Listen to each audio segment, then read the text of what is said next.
Hello everyone and welcome to Random Reviews. Hey everybody, let's watch a movie about bunnies. I'm sure it'll be sweet and cute and...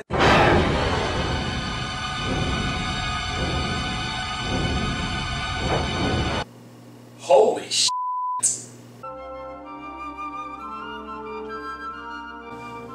I mean, wow. Of all the stuff I've reviewed so far on the show, this is probably the weirdest and creepiest. Based on the book by Richard Adams, the animated film version was originally released in 1978, and let's just say there's a good reason it wasn't released in the US first. However, the investors of this movie saw a 5,000% return on their investment, so I guess this movie was a hit. How could a movie as weird as this be so successful? Oh, you've been warned. The movie opens up with a narration on how the world was created, as told by rabbits. Frith made all the animals and birds, and at first made them all the same. Now among the animals was Elachera, the prince of rabbits. According to the narrator, the god Thrift was angered by the rabbits for overpopulating and taking food away from the other animals. To punish the rabbits, Thrift tried to trick the prince of the rabbits by saying that he was going to bless him. Come out, and I will bless you instead. If you want to bless me, you'll have to bless my bottom.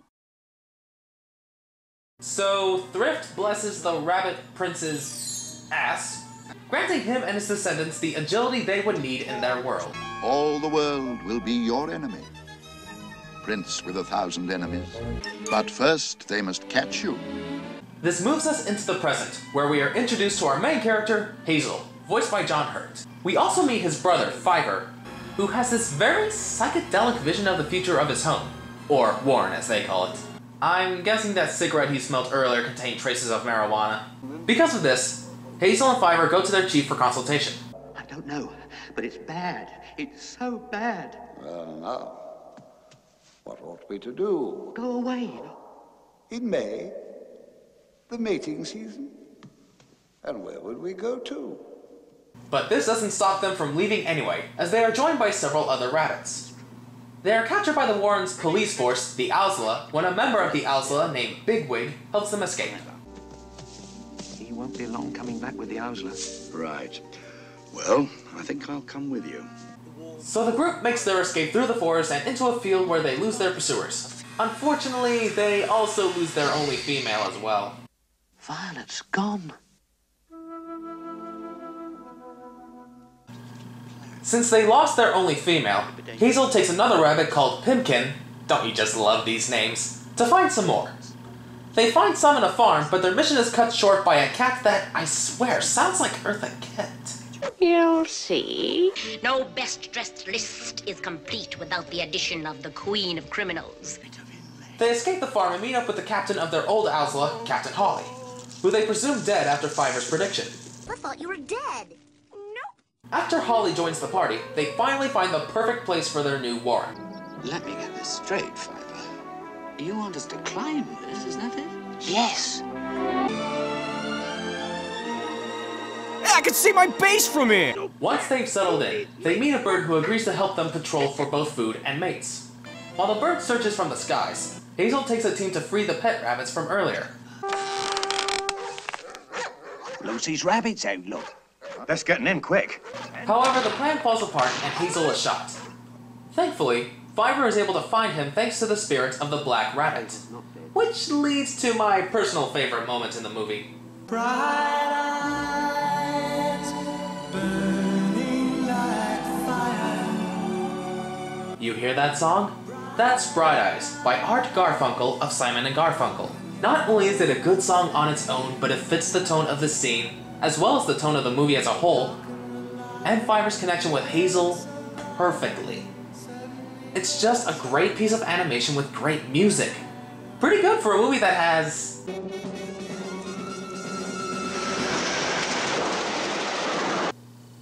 that!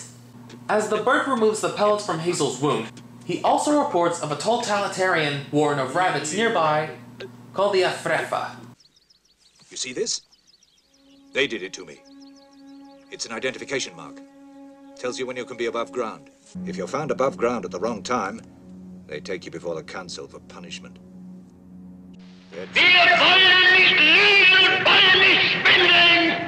We learned that Efrefa is led by General Woundwort, who we can just go ahead and add to the ever-growing list of rabbits with odd quirks and animation. In all seriousness though, Woundwort is probably the craziest rabbit I've ever... Okay, he's the second Alright! Just because there have been a few crazy rabbits in animation in the past, doesn't necessarily mean that they all are.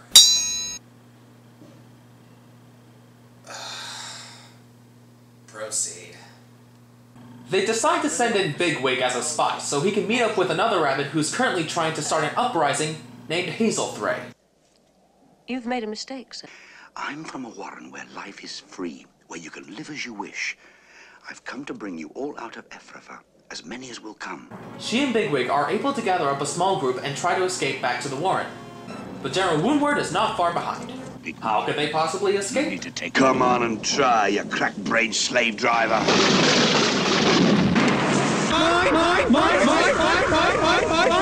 But their escape is only momentary, as Woundwort leads an army from his warren to attack Hazel's, setting the stage for all-out rabbit war. Hazel sets up a convoy to Woundwort, but the negotiations don't go as planned. It would be better for both of us if we could come to terms. Terms? These are my terms. Hand over all the deserters immediately. We shouldn't be fighting each other. We have enough enemies as it is. You tell your chief Bigwig that if he and Hazelthray and the others aren't waiting outside when I come for them, I'll tear out every throat in the place. Do you know the Klingon proverb that tells us revenge is a dish that is best served cold? It is very cold.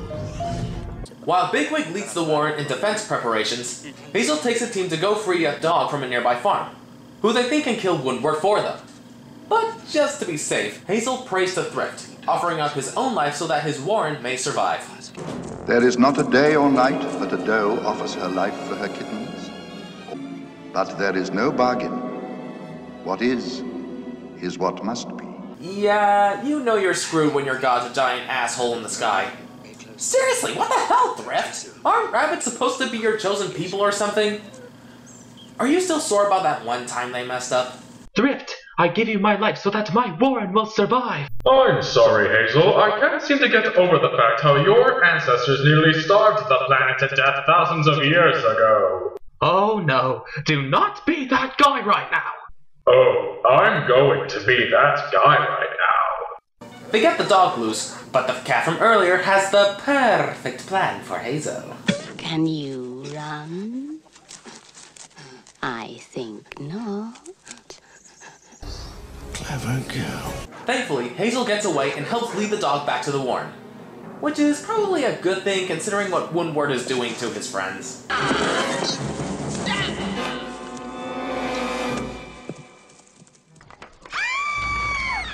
After Bigwig and Woundwort have a really intense fight, the dog arrives and literally tears through Woundwort's army. So Woundwort steps in the dog's tracks, leaps at the dog, and... General Woundwort's body was never found. How much do you want to bet that the dog really did kill him, but the producers thought enough bunny blood had been spilled already? In any case, the warren is saved as Hazel is named their new chief. We then fade into years later where an older Hazel is greeted by the spirit of the Black Rabbit. I've come to ask if you would like to join my house club. We shall be glad to have you. You needn't worry about them. They'll be all right. And thousands like them. So Hazel dies peacefully, hops into the afterlife, leaving behind a successful legacy, and that was Watership Down. Wow! What's so great about this movie? The shorter answer would be, what's wrong with it? First off, there's the main characters, Hazel and Bigwig, who I admit have a pretty basic and almost sporadic motivation. But the lengths and extremes they'll go to in order to ensure that their new home survives is quite amazing. Even more so when you take into the fact that they're rabbits. Next, the villain. Woundwort is a great villain. He's calculated, he's powerful, and he's afraid of absolutely nothing.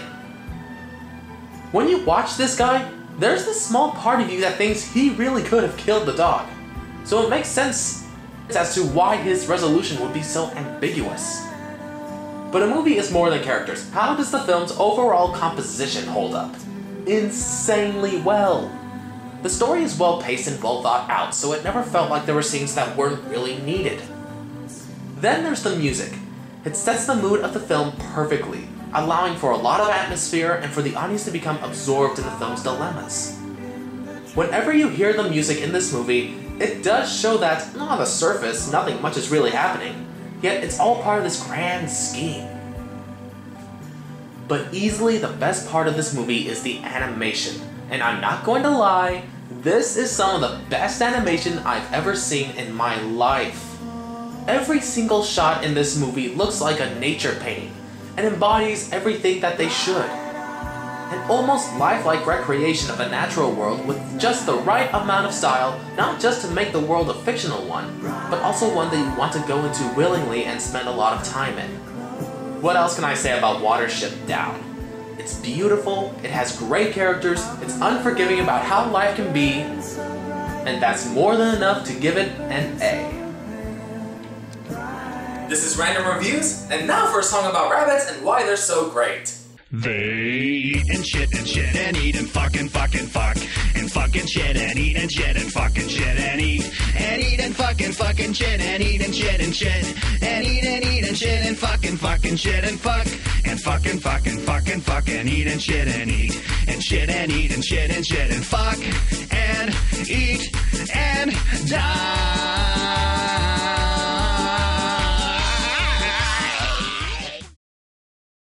Are you sure you have a hold of him correctly, Geoffrey? Well, of course I'm holding him correctly, Pip, and I take offense to that comment. I take offense to you taking offense to that comment. You've insulted me for the last time, Geoffrey. I challenge you to fisticuffs. I accept this challenge. Have at thee.